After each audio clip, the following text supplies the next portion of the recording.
네, 안녕하세요, 구독자 여러분들. 절절TV 헤이타입니다.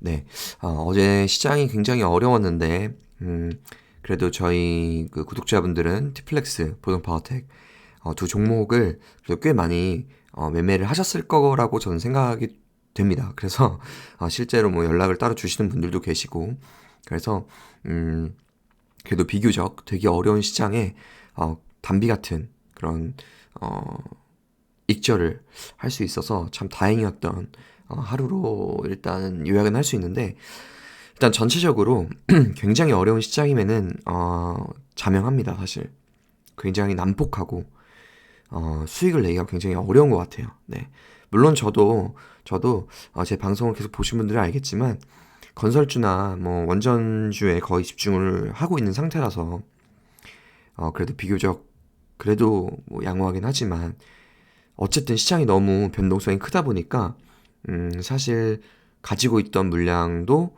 이렇게 풀리 다 가져가진 못하게 되고, 아무래도 리스크 관리가 되게 중요한 국면이다 보니까, 그러다 보니까 또 익절도 좀 빨리 하게 되고, 네, 그런 부분들 때문에 물론 훨씬 어 그래도 훨씬 안 좋은 상황들이 많음에도 불구하고 되게 감사하고 다행인 그런 입장이긴 하지만, 그래도 굉장히 그 수익을 극대화하기가 굉장히 어렵고 또 손실을 피하기가 굉장히 어려운 시장임에는 분명한 것 같습니다.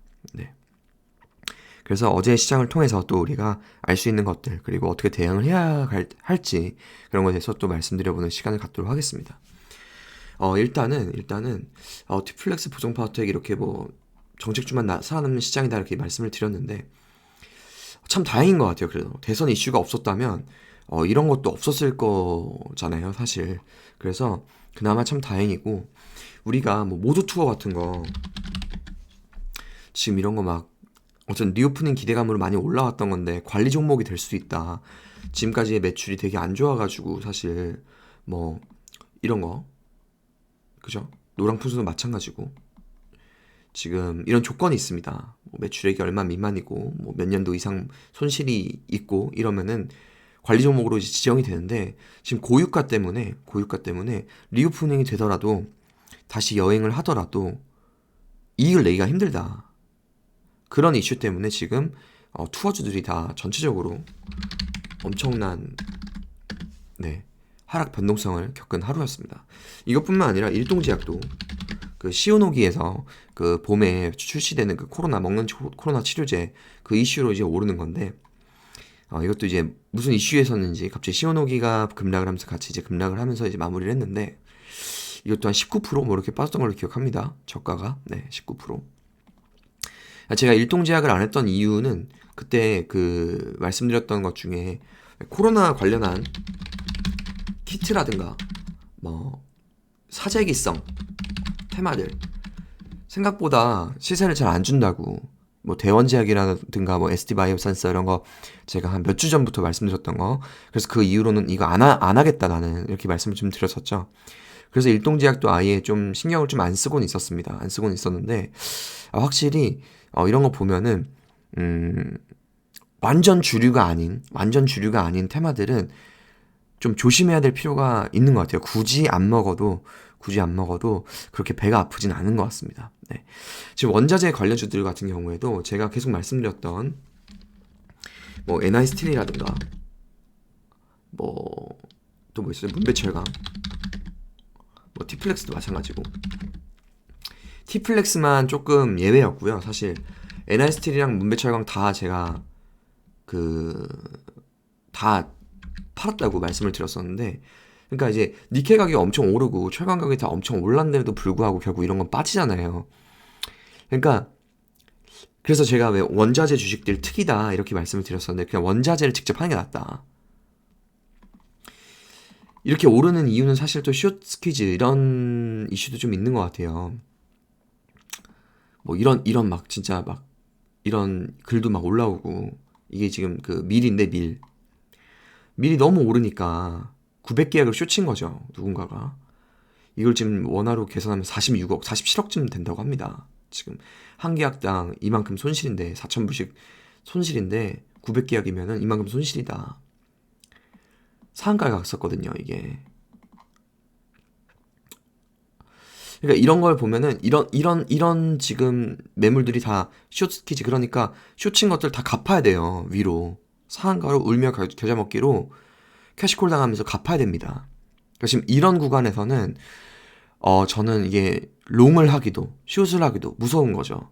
그래서 포지션을 다 지운다.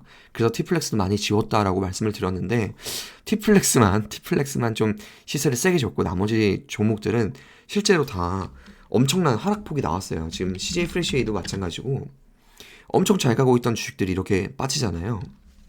흥국 F&B도 저는 되게 운 좋게 여기서 다 팔았어요. 진짜 이것도 어제 4,200원까지 갔지만 4,150원쯤에 다 팔았는데 급락하더라고요. 그러니까 지금 원자재 주식들은 위도 아래도 어려운 거예요, 지금. 네. 숏도 롱도 굉장히 리스키하기 때문에 포지션을 지우자라는 게 제 의견이었어요. 엊그제. 그래서 티플렉스도 거의 저는 사실 먹긴 먹었지만 굉장히 좀 아쉬웠지만 그래도 저는 다시 그 상황이 되더라도 똑같이 포지션을 지을 것 같습니다. 네. SPC 3리도 마찬가지고. 그죠? 급락 나오죠. 그러니까 이런 거 보면은 지금 원자재 관련된 주식들은 노 포지션이 가장 합리적인 포지션인 것 같아요. 네. 그렇게 좀 말씀드리고 좀 넘어가고 싶고, 지수에 대한 얘기를 조금 또 말씀을 드리면은 어제 말씀드렸다시피 결론은 풋을 매도를 해야 된다. 그래서 하락의 속도가 줄어든다. 상승을 의미하는 건 아니다. 그러니까 변동성이 작아진다. 많이 빠졌으면 좀 올라오지만 그게 플러스로 막 올라가는 장은 아니고 또 플러스로 혹시 시작하면 다시 마이너스로 죽여버리고 이렇게 변동성이 좀 작아지는 장이다 라는 말씀을 드렸는데 어제 장도 사실 그랬습니다. 어제 장도 그냥 지수로 말씀드릴게요. 이거는 어제 장도 급락해서 일단 개파락해서 시작했지만 금방 또 말아 올렸다가 지지부진하면서 질질 흘리면서 끝나버린 장 이렇게 돼버렸죠. 네, 그래서 지금은 콜이든 풋이든 매수보다는 매도가 더 유리하다. 변동성을 죽이는 게 더 유리하고 지수에 좀 벗어난 종목들. 그래서 어떻게 보면은 이런 정책주들 관련해서 원전주들이 이렇게 또 다시 한번 시세를 좀 내줬고 그런 상황입니다. 그래서 지금 그 의견은 변함이 없는데 혹시라도 우리가 모르는 그런 어떤 또 다른 이슈가 또 생겨서 정말 전쟁이 더 커지거나 또 다른 이슈가 터져가지고 만약에 그렇게 된다면은 이 하단은 뚫린다고 보는 게 맞는 것 같아요. 지금 생각보다 이 하단 그 터치를 너무 빨리 해버려가지고 사실 뷰는 저는 많이 이제 그 몇 주 전보다 많이 좀 안 좋아지긴 했습니다. 그래서 최하단은 사실 한 요 정도 라인까지는 볼 수 있을 것 같아요. 그래서 급락이 한 번 더 있을 수 있다. 만약에 정말 그 예기치 못한 그런 상황이 나온다면 그래서 우리는 그런 걸 좀 대비를 해야 된다. 그런 말씀을 좀 드리고는 있고 근데 이제 미국장을 보더라도 조금만 좋은 그 이슈가 나와도 조금만 좋은 뉴스가 나와도 막 올라가는 그런 힘은 좀 있어요. 그런 힘은 좀 있기 때문에 지금 지수는 진짜 완전 오리무중이고 지금 어쨌든 지수에 대한 베팅은 최소화하자. 지수에 대한 베팅은 최소화하자. 그래서 어제 말씀드렸던 것처럼 그저께인가요? 네, 그저께 말씀드렸던 것처럼 개별 이슈가 있는 거를 좀 집중을 하자. 그렇게 좀 말씀을 드리고 싶고 지금 시장 자체는 윤석열 후보가 오늘 거의 당선이 되는 거에 지금 거의 집중하고 있는 모양새입니다. 좀 재밌는 것 좀 보여드리면은 이게 그 해외 그 이제 그 도박 사이트 베팅을 이제 알 수 있는 그 배율을 알 수 있는 건데 어제는 한 70% 넘었던 것 같은데 오늘 또 67대 40이네요. 네. 어쨌든 지금 보면 윤석열 후보의 지금 승리를 지금 점치고 있고 그런 상황입니다. 네. 그런 상황이고, 지금 우리 시장 자체도 원전주들이, 특히 이제 보성파워텍 같은 경우에는 제가 그 원전주 중에서도 제일 이제 대장으로 아예 자리를 매김했다고, 조정 넣은 조정이 안 나오고 있다고, 일부는 꼭 사고 빠지면 더 사는 전략을 취해서 올라가는 건 꼭 먹어야 된다라는 말씀을 드렸는데, 네. 이거 계속 지금 대장 역할 잘 하고 있고, 지금 그 뒤로 이제 따라오는 게 일진파워라든가 뭐 한신기계라든가, 네, 이런 것들. 그때 말씀드렸던 그 세 종목, 원전은 그 세 종목 위주로 좀 보시면 될 것 같고, 티플렉스도 여전히 같이 보시면 될 것 같습니다. 네, 그래서 지금 어쨌든 원전이 확실히 살아있는 섹터고, 이거를 지금 시장에서는 윤석열이 거의 된 거를 가정하고 움직이는 것 같다라는 말씀을 드렸고, 그리고 제가 인맥주 같은 거는 하지 말라고 말씀드렸었죠. 네, 확실히 지금 시세가 안 좋습니다. 네, 그러니까 전에도 말씀드렸지만 대선주 초기에는 인맥주가 시세를 많이 주지만, 그 이후로는 정말 정책으로 발현될 수 있는 것들을 봐야 되기 때문에, 그래서 제가 공약 2개, 원전하고 건설을 계속 말씀드렸던 거고, 원전이 스타트를 끊어줬다. 이제는 건설 쪽을 그래서 좀 봐야 될 것 같아요. 건설 쪽을. 그래서 저는 사실 원전에 대한 비중은 좀 많이 줄었고, 건설에 대한 비중은 좀 많이 늘었습니다.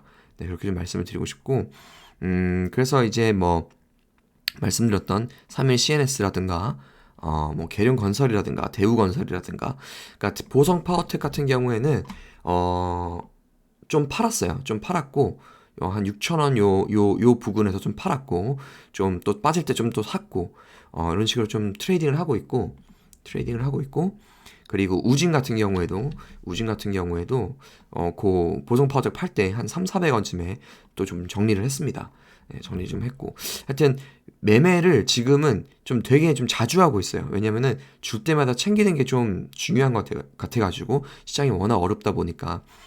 그리고 히림을 질문 주신 분이 또 있었어요. 그 저희 댓글 다신 분들 중에, 제가 요 구간에서는 좀 사모아 볼만하다라는 말씀을 드렸었죠. 그래서 아침에 저는 사실 요 시세 한 9,000원쯤에 한번 팔았고 요 급락에 다시 한번 또 샀습니다. 네. 그래서 히림 같은 경우에는 물론 약간 이제 그 김건희 씨 관련주긴 하지만 건축 그 감리 입장에서 엮일 수 있기 때문에 요런 구간에선 좀 사볼만 하다라는 말씀을 드렸는데, 저는 그렇게 또 말씀드린 대로 지금 액션을 하고 있고, 혹시라도 오늘 뭐 윤석열이 이제 후보가 당선이 돼서 이제 만약에 이제 정책주에 좀 더 이제 매기가 쏠리면 히림도 분명히 시세를 또 줄 거라고 생각은 합니다. 네. 그렇게 해서 일단 오늘은 일단 되게 중요한 그 대선이 일단 결론이 나는 날이라서 그거에 지금 집중할 수밖에 없는 것 같아요. 지금 일단 전체적인 상황은 지수는 메롱이고 정말 모르겠고, 원자재는 위아래 너무너무 와리가리 치기 때문에 이거는 롱으로 하기도 어렵고 숏으로 하기도 어렵다. 포지션을 없애는 게 제일 합리적인 것 같다. 라는 게 결론이고, 그나마 국내는 대선이 있어서 원전이든 건설이든 집중할 수 있는 요소가 있어서 참 다행이다 라는 말씀을 드리고 싶고, 일단 그리고 요런 얘기 나오고 있습니다. 지금 원전은 계속 좋은 이슈가 나오고 있고, 미국 원전 주식들도 계속 좋아요. 트렌드는 되게 좋고, 그 와중에 지금 이 얘기가 나왔어요. 우크라이나가 더 이상 이제 나토를 가입하기를 원하지 않는다.